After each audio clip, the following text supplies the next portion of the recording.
बिस्मिल्लाहिर्रहमानिर्रहीम, अस्सलाम वालेकुम। मैं हूं करामत मुगल और मेरे साथ हैं सईद बलोच साहब, सीनियर जर्नलिस्ट हैं, सुप्रीम कोर्ट का वकील हैं। सईद बलोच साहब, एक तो ख़बर आई है काबीना के इजलास से कि मखसूस नशस्तें किसी तरीके से हाथ से ना निकलने पाएँ। जो इलेक्शन एक्ट तरमीमी बिल कमेटी में मंजूर हुआ था, अब काबीना ने भी उसकी मंजूरी दे दी है, लेकिन देखते हैं कि इसका रिज़ल्ट क्या निकलता है, क्योंकि सुप्रीम कोर्ट का फ़ैसला जो है वो हर बता चुका है कि इन सीटों पर कम से कम किसी और जमात का हक़ नहीं है। वो हक़ है पीटीआई का, जिसके सामने बंद बांधे जा रहे हैं, बैरियर खड़े किए जा रहे हैं। और दूसरी जानब ख़बरें आ रही हैं कि इमरान खान के पास इंफॉर्मेशन तो सारी है कि इस वक्त कौन सा शख्स है जो उनके साथ खड़ा है और कौन सा ऐसा शख्स है जो उन्हें धोखा दे रहा है। कल हमने वीडियो की थी और उसमें बताया था कि दो लोग जो हैं उनकी प्रेस कॉन्फ्रेंसेस आने वाली हैं, एक अमेरिका से आएगी और दूसरी ऑस्ट्रेलिया से आएगी। रियाज फतेहाना साहब और अमीर सुल्तान महबूब साहब ये इस वक्त धोखा दे चुके हैं, जो 41 लोग थे जिनने हलफनामे जमा कराने थे। लेकिन तवज्जो सारी अभी उसी तरह वफाक पर है। जो कुछ पंजाब में हो रहा है उसकी तरफ किसी की तवज्जो नहीं है कि वहाँ क्या गेम डाली जा रही है। वहाँ पर भी खान साहब को धोखा दिया जा रहा है। कोई 8 नाम सामने आ चुके हैं, खान साहब के पास उसकी लिस्ट पहुँच चुकी है। खान साहब ने उस पर फैसला अभी महफूज किया। यार, और कितने धोखे इस शख्स को इन्होंने देने। बहुत शुक्रिया करामत मुगल साहब। देखें, टीम के अंदर भी ना बाज़ औक़ात कप्तान बड़ी जान मारता है, लेकिन जिन्होंने मैच फिक्स किए हो ना, वो 1.5 फुट के 9 बॉल करवाते हैं, वो जल्दी आउट हो जाते हैं, वो वाइड करवा देंगे, वो कैच छोड़ देंगे, वो अच्छी बॉलिंग नहीं करते, वो अच्छी फील्डिंग नहीं करते, अपनी गलत फील्डिंग की वजह से 10-15 रन एक्स्ट्रा दे देंगे, जिसकी वजह से टीम मैच हार जाती है। मुख्तलिफ तरीक़ों से आप अपने कप्तान को डैमेज करने की कोशिश करते हैं। आपको याद है 2009 में यूनुस खान साहब के साथ क्या हुआ था जी। लोगों से बाकायदा शाहिद अफरीदी और शुएब मलिक ने लोगों से कुरान पर हलफ लिए थे कि आप यूनुस खान को कप्तानी से हटाने के लिए हमारे साथ आप देंगे। ऑस्ट्रेलिया में क्या हुआ था, जिस मैच में अफरीदी साहब ने गेंद चबाई थी, उसमें कप्तान कौन थे? मोहम्मद यूसुफ। कैसे हरवाया गया था? तो याद होगा? जी जी, यही बात है कि अंदर से कुछ लोग होते हैं, और इस वक्त इमरान खान के साथ भी यही कुछ हो रहा है। वो जेल में है। आपको याद होगा जून के शुरू में उन्होंने एक पैगाम भी दिया था और उन्होंने कहा था कि सिर्फ 3 महीने की गेम है, सिर्फ 3 महीने की गेम है, डट जाओ, 3 महीने के बाद ये सब सख्तियाँ ख़त्म हो जाएंगी। और उन्होंने अपनी पार्टी के अंदर से जो खींचातानी कर रहे थे, अपने ज़ाती मफादात के लिए जो पार्टी को नुकसान पहुँचा रहे थे, इमरान खान के बयानियों को नुकसान पहुँचा रहे थे, उसने उनको भी वार्निंग दी थी कि उन सब के बारे में मुझे पता है। और आपको याद होगा हम इससे के ऊपर कोई 2-3 वीडियोज़ पहले भी कर चुके हैं कि इमरान खान का पीटीआई के अंदर एक अपना इंटेलिजेंस नेटवर्क मौजूद है। बिल्कुल। अंदर से कहाँ से कौन सी खबर इमरान खान तक पहुँच रही है किसी को नहीं पता होता, लेकिन इमरान खान के पास सारी इन्फॉर्मेशन होती है। अभी भी आप देख लें कि इस वक्त इमरान खान की जो शख्स भी खींचातानी कर रहा है, पीटीआई को इस वक्त अंदरूनी और बैरूनी तौर पर मेरे ख्याल में 9 मई के बाद ये उससे भी सख्त और ताकतवर हमला है जो इस वक्त जिसकी जद में पीटीआई आई हुई है। और ज़राए तो करामत मुगल साहब ये भी बताते हैं कि ये जो ऑफिस पे छापा पड़ा है ना, ये भी कवर अप है। अच्छा, ये भी कवर अप है, क्योंकि इमरान खान के साथ इससे पहले गद्दारी कर दी गई थी। किसी ने वो बयान हल्फी जो जमा करवाए गए थे वो और उन लोगों की फहरिस्तें और ये सब कुछ ये पहले ही दिए जा चुके थे, और नाम किसी के ऊपर ना आए, इल्ज़ाम किसी के ऊपर ना आए, इस वजह से ये कवर अप स्टोरी की गई थी। एक छापा मारा गया था ताकि कंप्यूटर वो सिर्फ दिखाने के लिए थे जो चीज़ उनके पास। गिरफ्तार हुए। देखिए, रऊफ हसन साहब के खिलाफ तो साजिश हुई है, मैं तो ये समझता हूँ, लेकिन बयानिया बनाने वालों ने तो ये किया, ये लिस्टें देखे। देखें, माजी में भी अगर आप उठा के देख लें, शाह महमूद कुरैशी के खिलाफ बयानिया बना था, इसके अलावा मियां महमूद रशीद के खिलाफ बना, एजाज चौधरी साहब के खिलाफ बना, परवेज़ इलाही के खिलाफ बना, उमर सरफराज चीमा के साहब के खिलाफ बना। जिस शख्स के खिलाफ माजी में प्रोपेगेंडा हुआ, उनको गद्दार बनाने की कोशिश की गई, वो सारे लोग आज भी इमरान खान के साथ खड़े हैं। और जो खुद को इनकलाबी, जो खुद को इनकलाबी बनवाते थे, जो इमरान खान के ज़्यादा वफादार बनते थे, वो या तो पार्टियां छोड़ गए, या वो आज भी इमरान खान की, या मुल्क छोड़ गए, या आज भी इमरान खान के साथ दगा करने को तैयार हैं। और जैसे आपने कहा कि 2 लोगों के नाम तो सामने आ चुके हैं, और ज़रा ये भी बताते हैं कि मुमकिन तौर पर मज़ीद लोग भी शायद इस हवाले से पीटीआई को छोड़ जाएं। लेकिन मेरे ख्याल में उसमें भी एक और काउंटर है कि यहाँ जिस जगह पे बैठ के हम ये वीडियो कर रहे हैं ना, इस इमारत को कहते हैं सुप्रीम कोर्ट। और सुप्रीम कोर्ट ने जो अपना संगे मरमर जहाँ लगा, हाँ, ये पीछे वाला ये सुप्रीम कोर्ट है। और सुप्रीम कोर्ट ने जो 12 जुलाई को फैसला दिया था ना, सुप्रीम कोर्ट ने उस फैसले के अंदर ना ये सारी चीज़ें कैलकुलेट करके वो किया हुआ था। और उसमें सुप्रीम कोर्ट ये कहती है कि जिस दिन बयान हल्फी जमा हो गए उस दिन से वो बंदा जो है वो पीटीआई का उम्मीदवार तस्वर होगा, रुकन बिल्कुल तस्वर होगा।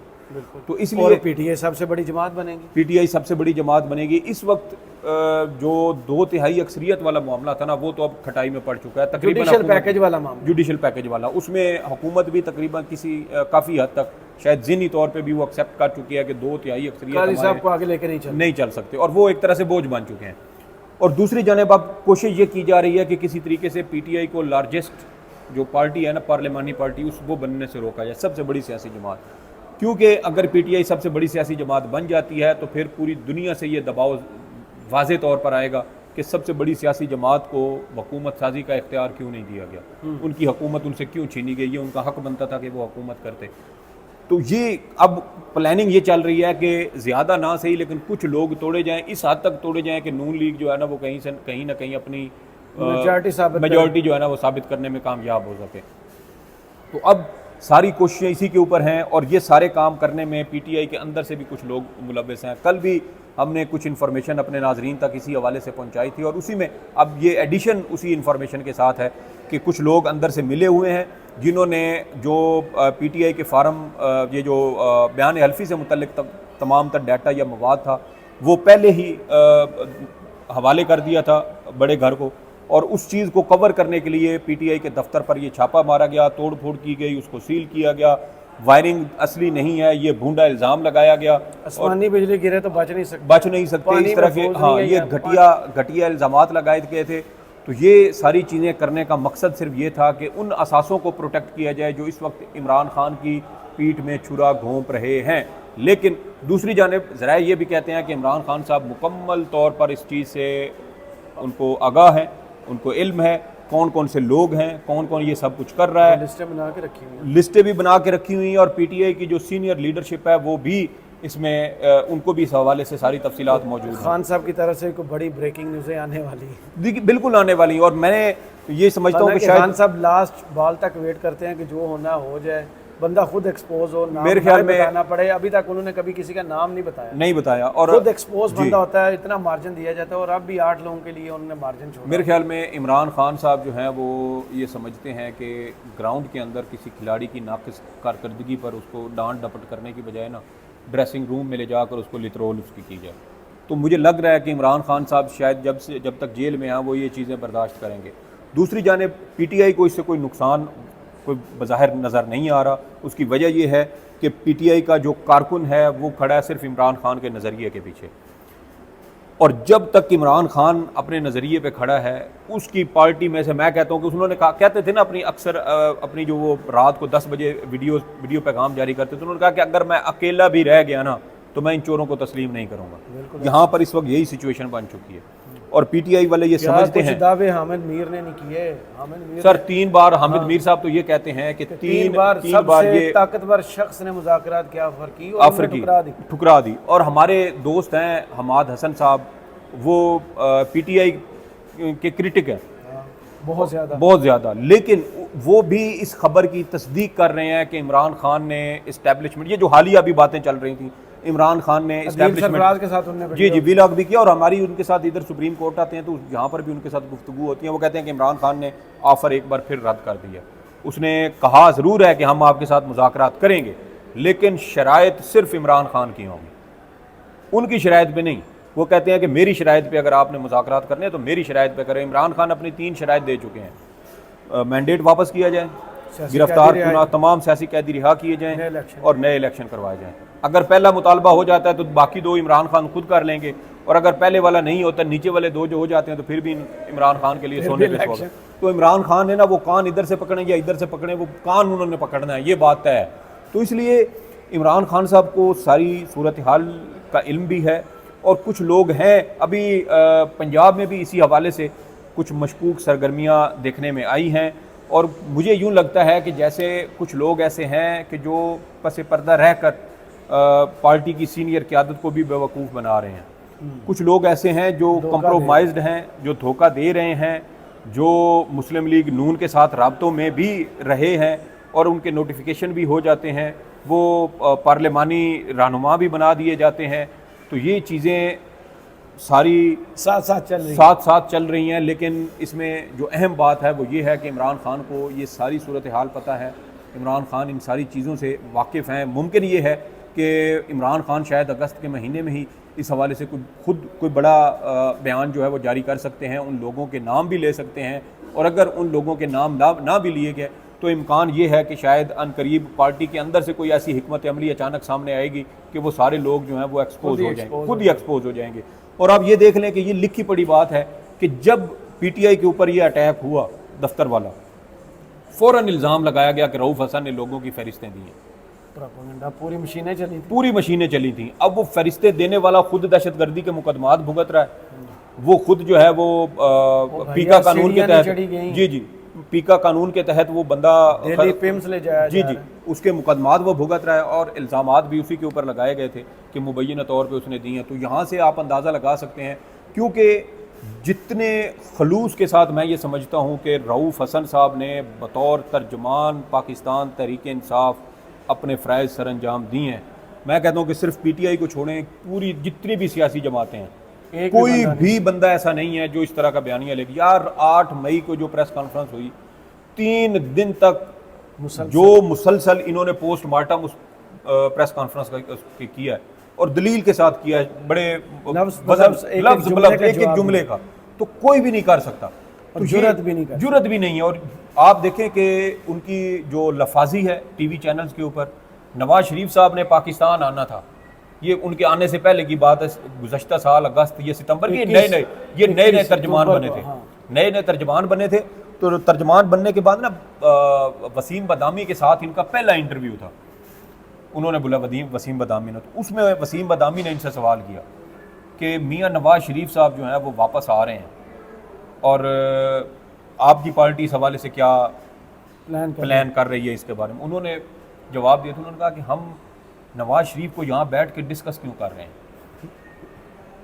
उन्होंने कहा था कि ये गालिबन शहजाद इकबाल या वसीम बदामी में से किसी एक है, उन्होंने कहा कि जो शख्स अदालतों से कन्विक्टेड एक मुजरिम है, सज़ा याफ्ता मुजरिम है, हम उसको यहाँ बैठ कर इस शो के अंदर डिस्कस क्यों कर रहे हैं। उस शख्स का पाकिस्तान की सियासत के अंदर कोई स्टेक ही नहीं, और साबित हुआ कि वक्त ने ये साबित कर दिया। तो इसलिए जो लोग ये प्रोपेगेंडा कर रहे हैं, और मुझे पता है कि इसमें बहुत सारे सहाफ़ी हजरात भी मुलव्वस हैं जिन्होंने हम सब जानते हैं, उन्होंने सोशल मीडिया के ऊपर भी ये सारी चीज़ें की हैं और बार बार की हैं, और वो बार बार कह रहे थे कि रऊफ़ हसन साहब जो है ना, ये मुबैना तौर पे ये मिले हुए हैं, इन्होंने लिस्टें दी हैं, और इनकी लिस्टें देने पर जो है ना वो लोग उठाए गए हैं। अब आज दूसरी स्टोरी की तरफ, जो काबीना ने आज कार्रवाई डाली है, उसका कोई असर होगा इलेक्शन एक्ट। देखिए करामत मुगल साहब जो कानून साजी हुकूमत करना चाहती है ना, उस कानून साजी का सुप्रीम कोर्ट के फैसले के ऊपर मेरे ख्याल में सुप्रीम कोर्ट के फैसले को छींक भी नहीं आने।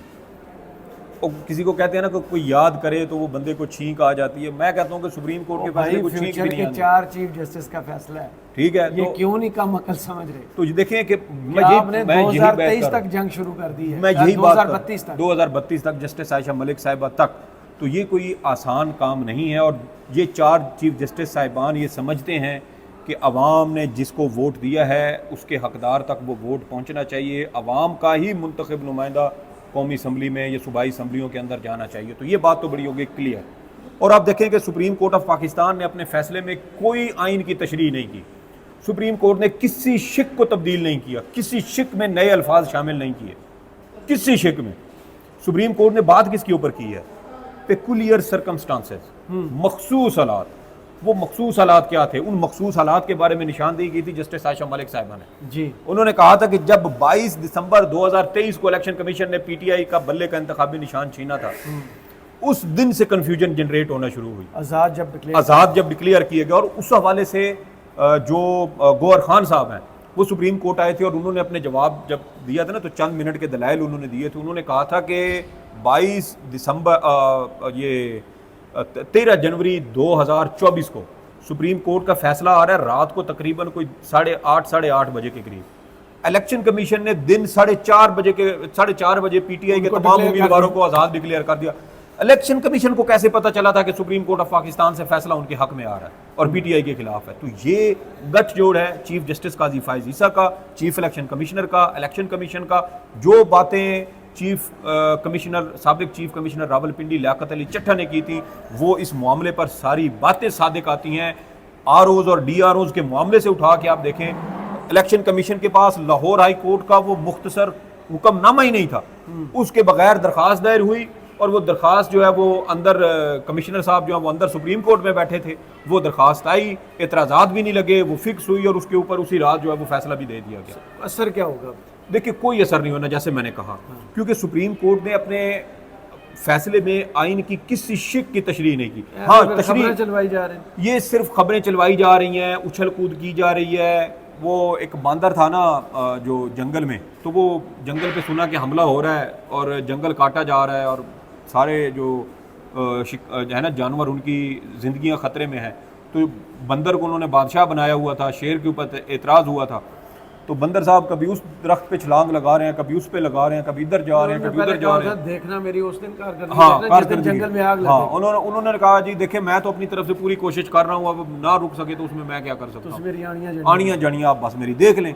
वो जो ख्वाजा आसिफ साहब का है ना दिल में वो क्या कहते हैं उसको, वो ख्यालात उठ रहे हैं बड़े अजीब व गरीब किस्म के, और उनका दिल बैठ रहा है कि अक्टूबर के बाद नवंबर से ही उनको लग रहा है कि लितरोल होना शुरू हो जानी है। हालांकि जरा ये बताते हैं कि नून लीग को अगस्त से ही वो छितरोल शुरू हो जाएगी। सही। जो वक्त के साथ साथ आगे जैसे जैसे रिटायरमेंट करीब आती जाएगी ना, तो वो रफ्तार जरा ज्यादा होती जाएगी, बयानात में गर्मा गर्मी और बयानात में गर्मा गर्मी होती जाएगी। और जो कानून साजी 2-3 चीजें इन्होंने उठाई हैं, ना सुप्रीम कोर्ट ने 3 रोज की तारीख के ऊपर कोई बात की है, ना सुप्रीम कोर्ट ने मखसूस नशिस्तें जमा ना करवाने के हवालों से कोई बात की, और ना ही सुप्रीम कोर्ट ने बयान हल्फी जमा करवा के उसको तब्दील करवाने के हवाले से कि एक सियासी जमात के आप वाबस्तगी जाहिर करें और फिर दूसरी में चले जाए। सुप्रीम कोर्ट ने ऐसी कोई बात नहीं की।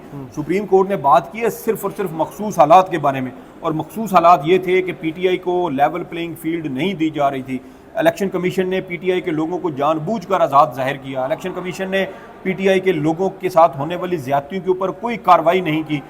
जो इलेक्शन कमिश्नर पंजाब थे, उन्होंने भी इस हवाले से ख़त लिखा था इलेक्शन कमीशन को, उसके ऊपर भी कोई कार्रवाई नहीं हुई थी। तो ये सारे शवाहिद इलेक्शन कमीशन के खिलाफ थे, और सुप्रीम कोर्ट ने सिर्फ मखसूस हालात की तशरीह की है। मेरे ख्याल में 6 अगस्त तक की तारीख है।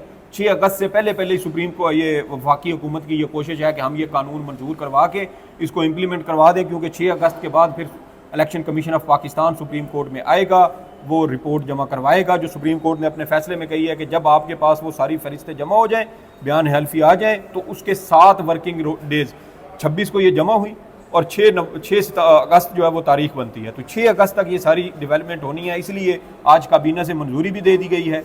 और साथ ही मुझे लग रहा है कि शायद 6 अगस्त से पहले पहले या तो सुप्रीम कोर्ट ऑफ पाकिस्तान से इलेक्शन कमीशन की जो इन चैम्बर दरख्वास्त है उसके ऊपर मजीद वजाहत आ जाएगी, या ये भी इम्कान ये है कि शायद इससे पहले पहले तफसीली फैसला आ जाएगा। और जो भी आएगा, हुकूमत का ये कानून जो है ना वो रद्दी की टोकरी में जाएगा, इसकी कोई वक़्त अहमियत बाकी नहीं रहेगी। सही, बहुत शुक्रिया सईद बलोच साहब आपके तजिए का। कमेंट्स बॉक्स में ज़रूर बताइए वीडियो आपको कैसी लगी। इजाज़त दीजिए, अल्लाह।